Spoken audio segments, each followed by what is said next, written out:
Okay, so let's take some more time looking at this US rule. So I'm gonna have you guys try an example. So Stacy, so if I can spell a name right. Stacy borrows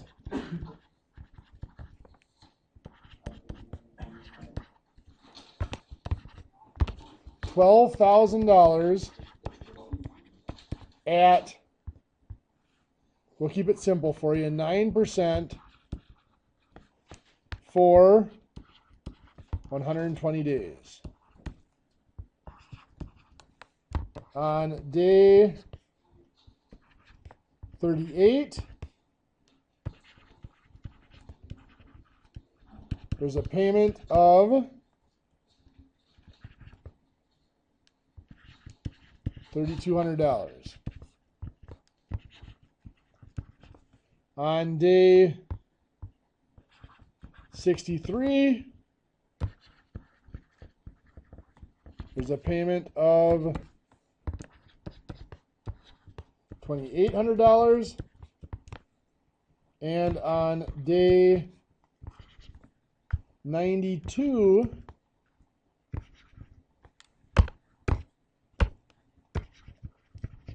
there's a payment of $3,000. Find the balance due at the end. Find the balance due at maturity. I'll let you guys try this in your notes and we'll talk about it in a few minutes. Let's see how you're doing. So our first action is on day 38. They made a $3,200 payment. So our time is 38 days. So our interest, the $12,000 starting balance, times a rate of 9%, so 0.09, and 38 over 360.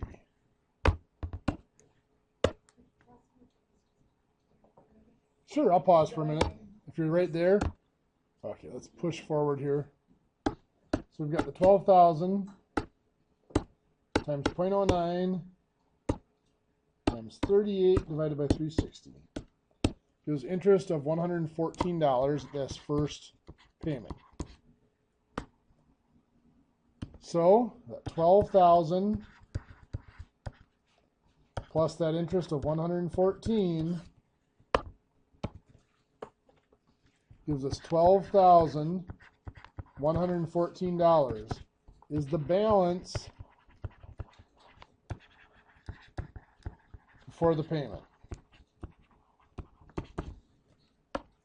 Then we make that payment of $3,200,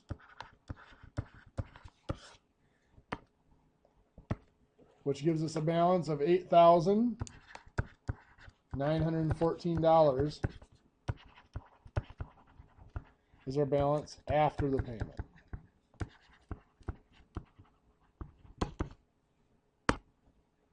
So next we have day 63, payment of $2,800.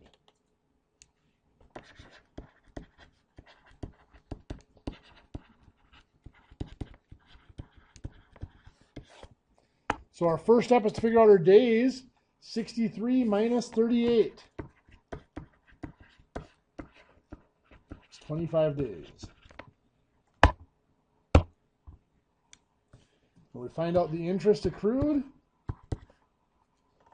so it's the $8,914, the balance from after our last payment. Interest is still 9%, so 0.09. 25 over 360. 8,914 times 0.09 times 25 divided by 360. $55.71 is our new interest. So we take the previous balance, $8,914, and we will add the $55.71. giving us a balance of $8,969.71 is our balance before the payment.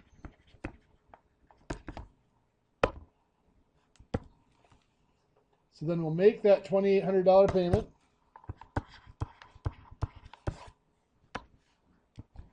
Giving us a balance of $6,169.71 is the balance after the payment.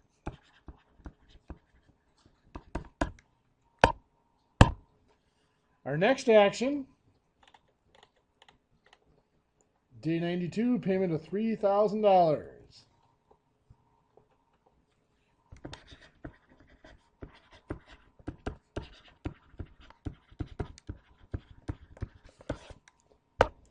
First step again is to figure out the days. You have 92.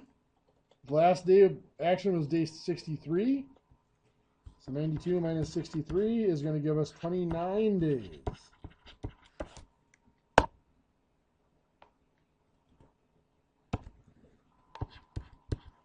So our interest goes off of the previous balance of $6,169.71 times 0.09 times 29 over 360.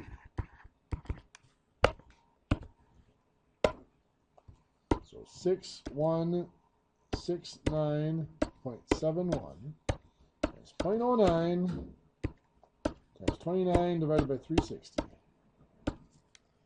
Gives us $44.73.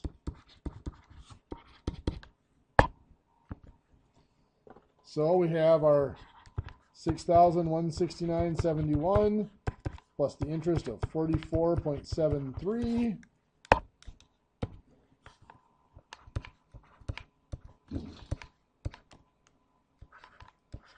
$6,214.44 is the balance before the payment. And of course, we make the payment of $3,000. We get $3,214.44. The balance after the payment.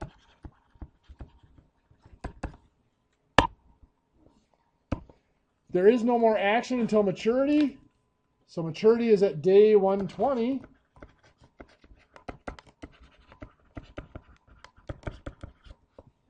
So first we need to figure out our days. So it's 120 minus the last action was at day 92. This is going to be 28 days. So now all we have to do is figure out our interest and add it on to get our balance. So we take our previous balance, $3,214.44 times 0.09 times 28 over 360.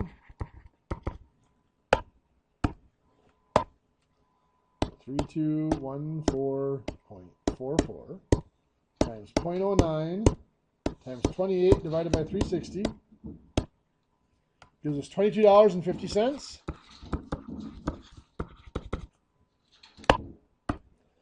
So we've got the 3214.44 plus the 2250 gives us $3,236.94 is the balance due.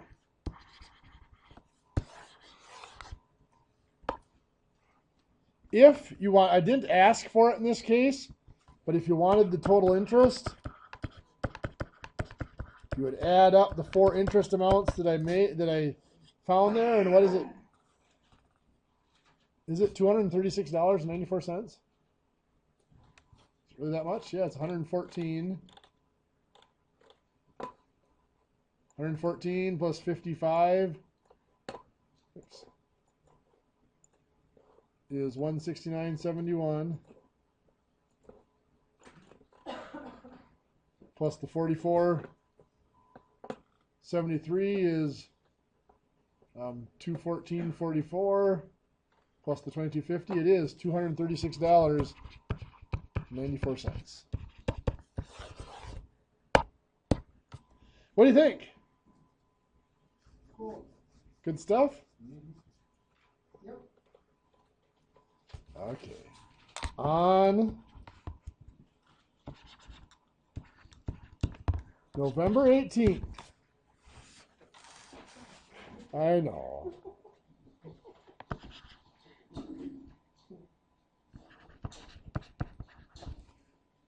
Peyton borrows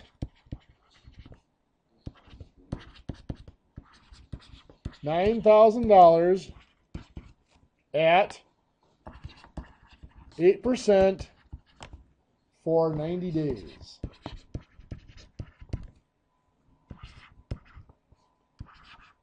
On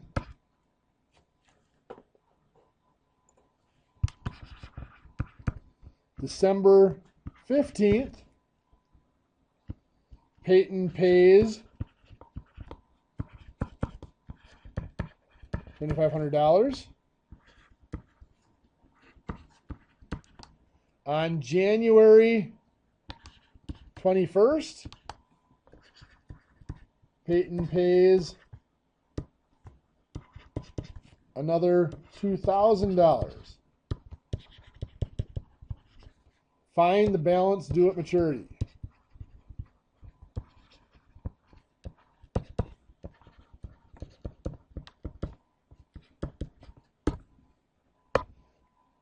This is basically just a different way of wording the same problem.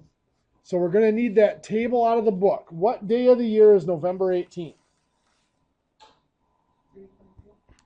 3/22. How about December 15th? 3/49. January 21st, of course, is 21. So what I'm going to do is for each date here, we're going to figure out what day of the loan it is as we go through this. So our first action is that December 15th. That's that $2,500 payment. So the days there are 349 minus 322, which is going to be what? 27 days. So our interest, 9,000 times the 0.08 for the 8%, times 27 over 360.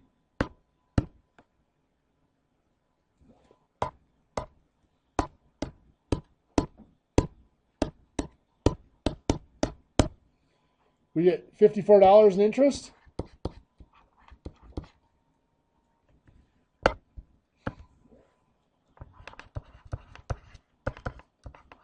So we take that 9,000 plus $54, gives us $9,054 is our balance for the payment.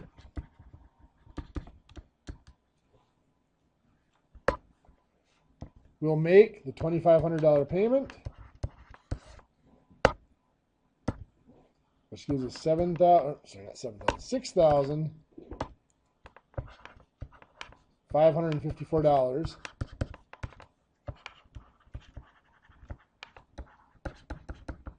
Is the balance after the payment.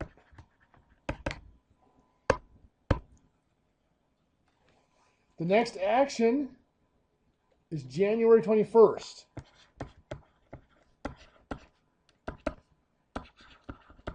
They paid $2,000.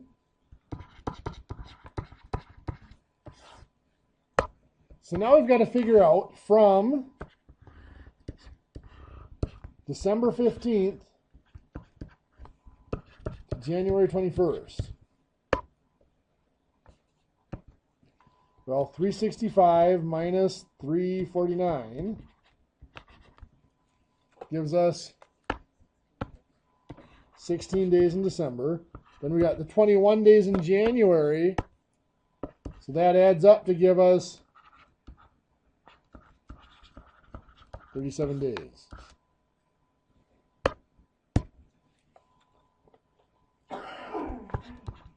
So our interest is off of the $6,554 times 0.7%, 8%, 0.08 times 37 over 360.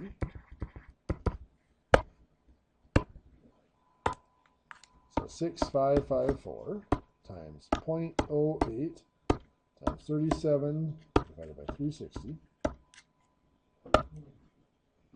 $53.89 is the interest.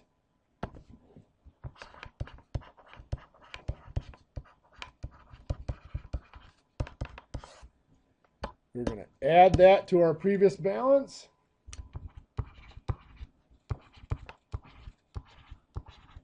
$6,607.89 is the balance before the payment.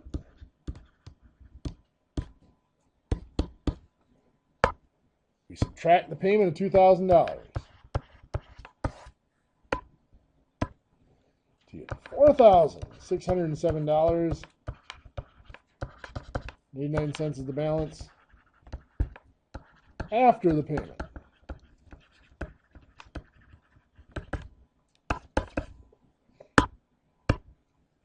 So our final action is at maturity. This is a 90-day note.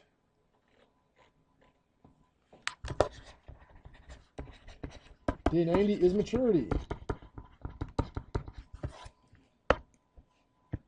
The question is, we got to figure out how many days have gone by since the last action.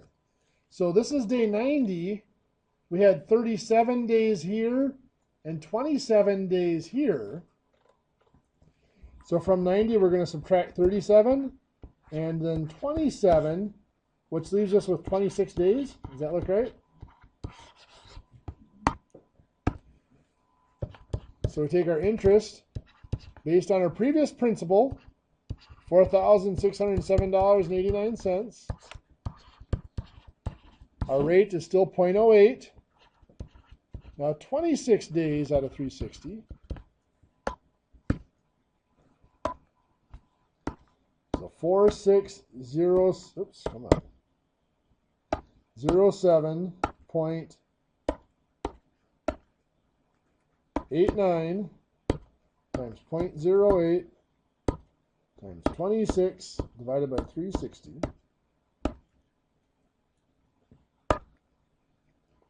$26.62.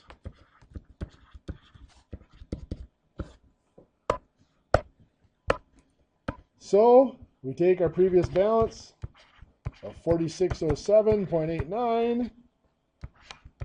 We add 2662 to it.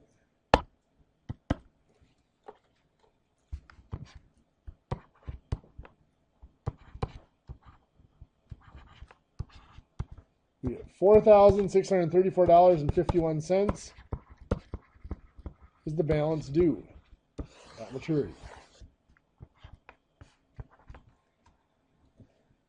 Total interest, if you add them up, total interest should be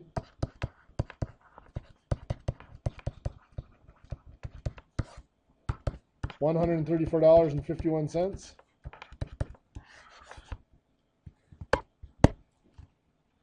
What do you think?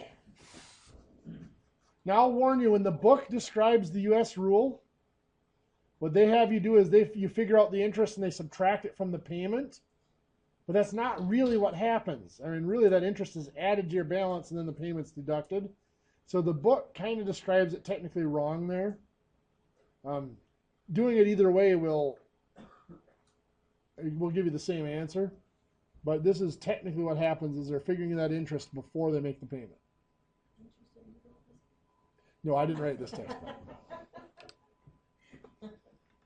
It's on my list to get around to a business math book. There's a very big shortage of business math books, good business math books. A lot of them rely too much on the business and don't have enough math in them. Like this one has all those tables and stuff in it that we'll see when we do compound interest. The formulas are there, but they're in a footnote. and so they don't describe them real well. Or they get too far into the math and they do calculus-based business math rather than just algebra-based business math. Okay, just a little bit of a note before we call her a night. What we've been doing so far is simple interest notes.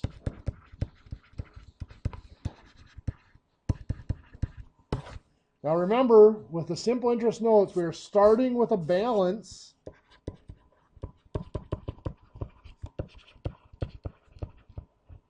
And that balance is called the principal. That is the face amount.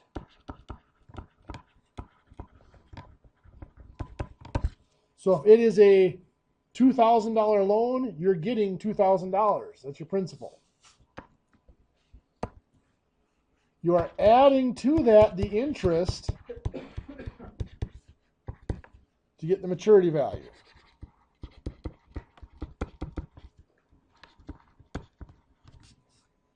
And the interest, of course, is figured out. I is equal to principal times rate times time.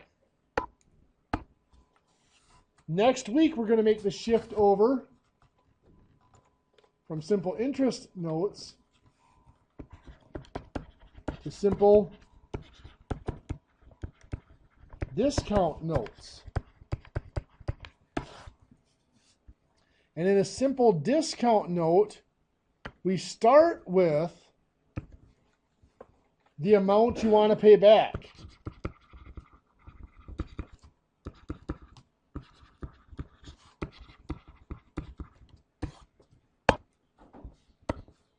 And that is actually the face amount.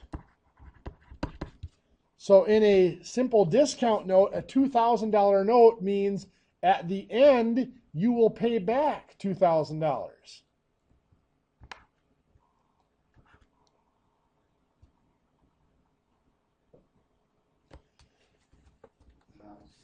Yes. So what happens is from that face amount, you subtract what's called a discount. The discount is your interest, and it is still figured as the discount is equal to your face amount times your rate times your time. Notice I had to put in face amount, not principal.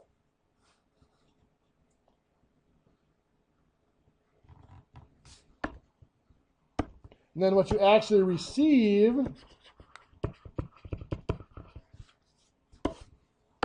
is called the proceeds.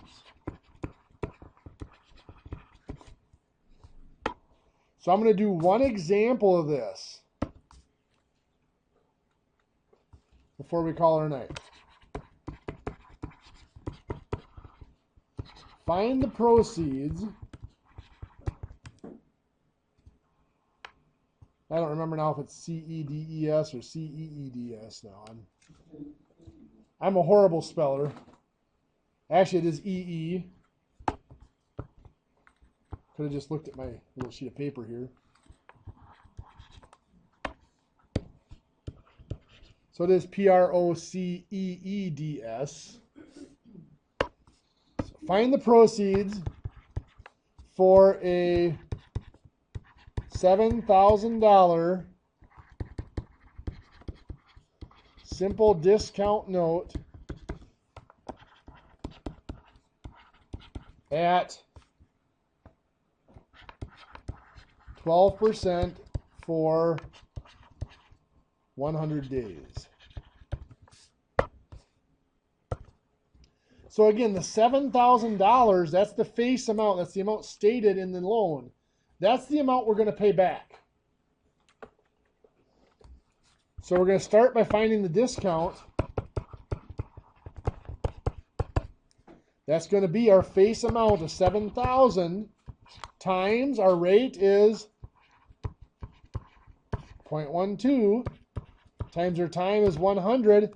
Now, for simple discount, we can state exact or ordinary interest. Since it's not specified, of course, we assume 360, ordinary.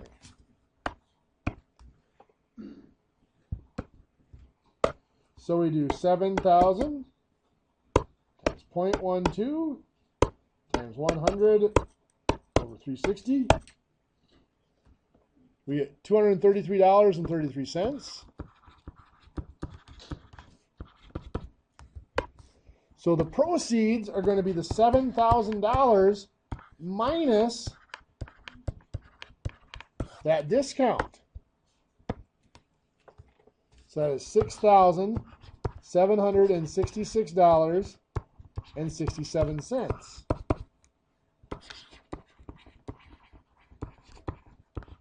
That's what you're actually going to receive.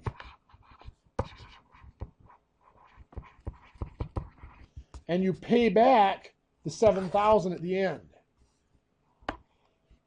Now, one of the things that's kind of sneaky about this is they stated a 12% rate, but that 12% was calculated off of what you paid back.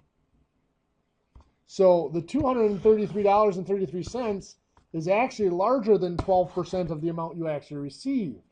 So when we look at these, we're going to talk about an effective rate. Effectively, you're going to pay more than 12% because you didn't get all the money.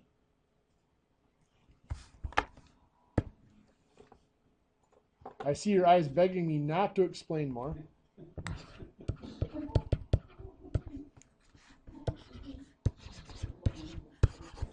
There is no quiz this week because there was a test last week.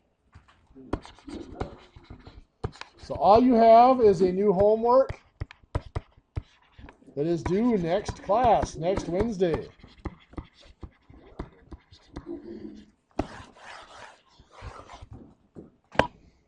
Have a great week. We'll see you next Wednesday.